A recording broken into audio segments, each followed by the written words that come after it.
PCOD సమస్యని పూర్తిగా ఎలా తగ్గించుకోవచ్చు? అసలు నిజం మాట్లాడితే ఈ క్వశ్చనే రాంగ్ అండి. ఎందుకంటే పీసీఓడి అన్నది ఒక హార్మోనల్ డిస్టర్బెన్స్, హార్మోన్ వ్యత్యాసం అన్నమాట. డయాబెటిస్ లాగా. ఇప్పుడు ఎవరన్నా ఫీవర్ వచ్చింది అంటే 5 days టాబ్లెట్స్ వేసుకుంటాం లేదా యాంటీబయాటిక్స్ వేసుకుంటాం, క్యూర్ అయిపోతుంది. బట్ ఇటువంటి డయాబెటిస్ అలాంటివి క్యూర్ కావు కదండి. మనం లైఫ్ లాంగ్ మన డైట్ ని, మన లైఫ్ స్టైల్ ని ఇవన్నీ కంట్రోల్లో పెట్టుకోవాలి. అవసరం పడితే మెడిసిన్స్ తీసుకోవాలి. ఇంకా కూడా కష్టంగా ఉంటే ఇన్సులిన్ ఇంజెక్షన్స్ కూడా వేయించుకోవాలి. సో అదే విధంగా పీసీఓడి కూడా on similar grounds like diabetes ఒక ఇన్సులిన్ మెటబాలిజం డిజార్డర్ అనమాట. సో అది కూడా ఒక హార్మోనల్ వ్యత్యాస. ఈ పీసీఓడి ఉన్న గర్ల్స్ కావచ్చు, లేడీస్ కావచ్చు, వాళ్ళు యూజువల్గా ఎక్స్పీరియన్స్ అయ్యే సిమ్టమ్స్ పీరియడ్స్ కరెక్ట్గా రాకపోవడం, వెరీ ఇర్రెగ్యులర్ సైకిల్స్. సెకండ్ ఏం సిమ్టమ్ కనపడచ్చు అంటే వాళ్ళకి ఎక్కువగా ఫేస్ మీద హెయిర్ యాక్నీ ప్రాబ్లమ్స్ ఉండొచ్చు. థర్డ్ వచ్చేసి వాళ్ళు స్కాన్ చేయించుకున్నప్పుడు స్కాన్లో కూడా నీటి బుడగల సమస్య ఉంది అని రేడియాలజిస్ట్ లేదా స్కాన్ చేసే డాక్టర్ వాళ్ళకు తెలియజేయచ్చు. సో ఈ పీసీఓడి ఉంది అని తెలిసిన వెంటనే మా దగ్గర వచ్చే వాళ్ళు కూడా కపుల్స్ కొంతమంది ఏం అడుగుతారంటే, మాకు ప్రెగ్నెన్సీ ఇప్పుడు రాక 2-3 years అవుతుంది, మేము ట్రై చేస్తున్నామండి, కానీ పీసీఓడి ఉంది, పీరియడ్స్ కరెక్ట్గా రావట్లేదు, మీరు ఏదో ఒక మాత్రలో ట్రీట్మెంట్ ఇచ్చి ముందు పీరియడ్స్ని రెగ్యులర్ చేసేయండి, ఆ తర్వాత మేము ప్రెగ్నెన్సీ కోసం ట్రై చేస్తాము అంటారు. బట్ వినడానికి బాగుంటుంది కానీ ఇది ప్రాక్టికలీ నాట్ పాసిబుల్ అండి. సో పీసీఓడికి ఒక పర్మనెంట్ క్యూర్ అన్నది ఉండదు. మరి మన లెవెల్లో మనం ఏం చేయొచ్చు పీసీఓడిని కంట్రోల్లో ఉంచడానికి?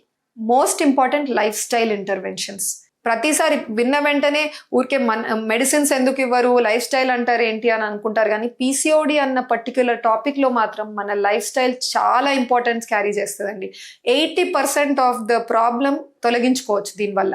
సో లైఫ్ స్టైల్ ఇంటర్వెన్షన్స్లో ఏంటి? ఫస్ట్ మన వెయిట్ నార్మల్ రేంజ్లో ఉండాలి.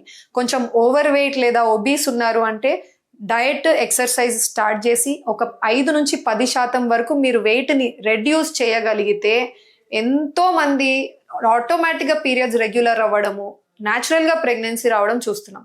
సో అట్లీస్ట్ 5-10% వెయిట్ రిడక్షన్కి ఏం చేయండి. సెకండ్, డైట్లో ఏవైతే షుగర్, వైట్, మైదా ఇవన్నీ మీరు మ్యాక్సిమం అవాయిడ్ చేసే ప్రయత్నం చేయండి. థర్డ్, స్లీప్, నిద్ర అన్నది చాలా ఇంపార్టెంట్. ఒక minimum 7 to 8 hours of sleep ఖచ్చితంగా ఉండాలి. అలా అని లేట్గా 2కి నిద్రపోతాను 10కి లేస్తాను అంటే that is not right. Because good sleep, me melatonin hormone అని రిలీజ్ అవుతుంది. స్లీప్లో కూడా డిఫరెంట్ సైకిల్స్ ఉంటాయి, rapid eye movement sleep, non rapid eye movement sleep అని చెప్పేసి. మీరు నోటీస్ చేస్తే అర్లీగా నిద్రపోయే వాళ్ళకి చాలా సౌండ్ స్లీప్ ఉంటుంది. ఇలా లేట్గా నిద్రపోయినప్పుడు ఏంటంటే ఆ time 2 o'clock 3 o'clock you get lot of dreams అనమాట. ఎన్నో డ్రీమ్స్ వస్తుంటాయి, మీరు అట్లా కంప్లీట్ స్లీప్లో వెళ్ళినట్టు ఉండదు. It is a very disturbed sleep. So at least by 10 or maximum 11 మీరు నిద్రపోవడానికి ప్రయత్నించాలి. అండ్ అక్కడ నుంచి ఒక 7 to 8 hours ఒక గుడ్ స్లీప్ ఉండాలన్నమాట. So this is lifestyle ఇంటర్వెన్షన్స్లో ఇవన్నీ వస్తాయి, diet, exercises and your sleep. Next వచ్చేసి వీటితో కంట్రోల్ కాలేకపోతుంది, ఇంకొంచెం ఎక్స్ట్రా రిక్వైర్మెంట్ అవసరం ఫర్టిలిటీ పరంగా అంటే అప్పుడు మనకు మెడికేషన్స్ వస్తాయి. సో మెడిసిన్స్లో ఎటువంటి మెడిసిన్స్ ఇవ్వచ్చు? కొన్ని టాబ్లెట్స్ ఉంటాయండి, అవి ఫార్మ్యులేటెడ్ పీసీఓడి పేషెంట్స్ కోసం. వాళ్ళలో మయో ఇనోసిటాల్, ఖైరోయినోసిటాల్, డీఖైరోయినోసిటాల్ వీటివి ఒక రేషియోస్లో పెట్టి ఆ మెడిసిన్స్ని వాళ్ళు ఫార్మ్యులేట్ చేస్తారు. అవి ఏం చేస్తాయంటే కొంచెం లెవెల్ వరకు మీ బాడీలో ఆ పీసీఓడి ఫిజియాలజీ అన్నది కంట్రోల్ చేస్తుంది. ఇది కాకుండా మెట్ఫార్మిన్. ఇప్పుడు మెట్ఫార్మిన్ అన్న టాబ్లెట్ చాలా మందికి తెలుసు, షుగర్ పేషెంట్స్ తీసుకుంటూ ఉంటారు. సో పీసీఓడి వాళ్ళకి మెట్ఫార్మిన్ టాబ్లెట్ రాసిన వెంటనే మాకు షుగర్ లేదు కదండి ఎందుకు ఇస్తున్నారు అని అనుకుంటారండి. కానీ ఇది ఒక ఇన్సులిన్ సెన్సిటైజర్. జస్ట్ ఈ ఫిజియాలజీ ఆఫ్ పీసీఓడిని కంట్రోల్ చేయడానికి కూడా మేము ఈ మెట్ఫార్మిన్ వాడుతూ ఉంటాం. సో అటువంటి టాబ్లెట్ కూడా కొంతమందిలో పెట్టడం జరుగుతుంది.